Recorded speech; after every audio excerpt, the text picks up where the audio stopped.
Hi class, welcome to another tutorial on CS384. This time basically we will have a look at list comprehensions only, but having the if clause. Okay, so just let me first clear the screen and have an exit here. Okay, so I have a vector -4, -2, 0, and I'm just writing a simple list having empty list in the start L. What I'm doing for x in vector, so for every value of x in this vector, if x is greater than 0, right? So basically I'm asking if the value of x is greater than or equal to 0, so it will be included 2 and 4. Only then append it to the list. Basically I just want to extract out the positive numbers. So what will be the list contents in the end? 0, 2, 4. Just let us verify it. So you have 0, 2 and 4, right? Now let us see how can you achieve the same using list comprehensions, because in the previous example you had applied the absolute property, right? Now just let us check this again.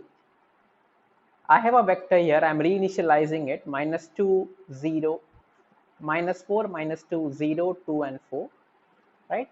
Now just check this. This is a list comprehension. I have a list here and I have a for loop for x in vec, right? Remember the last example? For x in vec, I am applying the absolute of x. This was the last example. Here you see I have another if clause here, right? This is a difference, and hence I made a different video.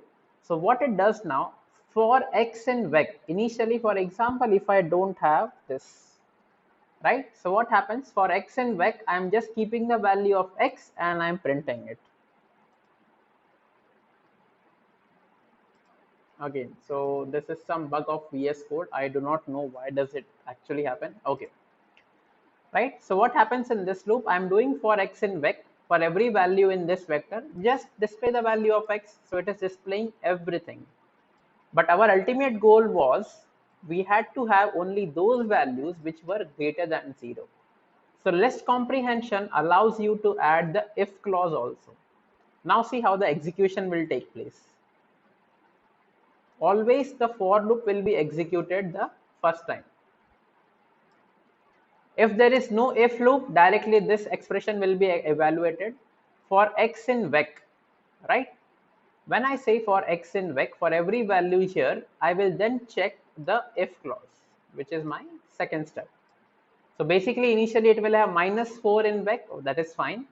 If -4 is greater than equal to 0, which is false, so it won't execute the expression. It won't come at this place. It will just skip it, right? Again, now for example, if I have for x in vec, it will have -2. -2 greater than 0, which is false, right? False statement, so it won't execute the expression. Again, now it comes to 0, 0 in vec. If 0 is greater than 0, now basically the condition is true, right? 0 is greater than 0, greater than equal to 0. So this expression now will be evaluated. So the expression is x only. So basically the first element of this list will be 0.